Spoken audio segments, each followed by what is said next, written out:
Bonjour, je suis Jonathan Nebourg, ravi de vous retrouver dans Live Matin Info. C'est parti pour un tour complet des actualités locales et internationales. L'Assemblée nationale malgache a voté la destitution du président Andry Rajoelina à une large majorité le mardi 14 octobre. Dans un communiqué publié un peu plus tard, la Haute Cour constitutionnelle a, elle, invité le colonel Michael Randrianirina à exercer les fonctions de chef d'État.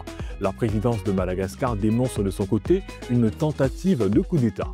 Au Bénin, le parti d'opposition Les Démocrates a désigné son candidat pour l'élection présidentielle du mois d'avril 2026. Il s'agit du jeune avocat Rono Vinile Agodjo. Le choix a été rendu public le mardi 14 octobre, qui est également la date de clôture du dépôt de candidature à la Commission électorale nationale autonome.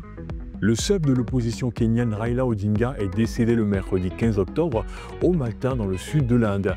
Après avoir perdu connaissance lors d'une promenade, a déclaré la police indienne. Il avait 80 ans. La firme américaine Google choisit l'Inde pour son plus grand pôle d'intelligence artificielle hors des États-Unis. Le géant américain de la tech y annonce un investissement de 15 milliards de dollars.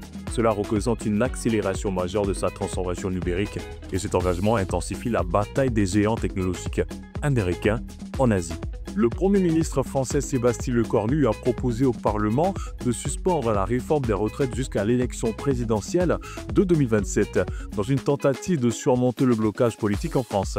Il a estimé que cette réforme coûterait 400 millions d'euros en 2026 et 1,8 million d'euros en 2027, ce qui devra être compensé par les économies. C'est tout l'objet du budget 2026 qui prévoit 30 milliards d'euros d'économies.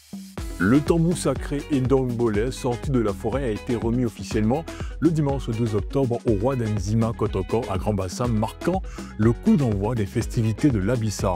Le roi a ensuite confié le tambour au peuple, annonçant le début des célébrations sur la place Abissa pendant 7 jours. Les festivités de l'Abissa se poursuivront tout au long de la semaine et prendront fin le 19 octobre.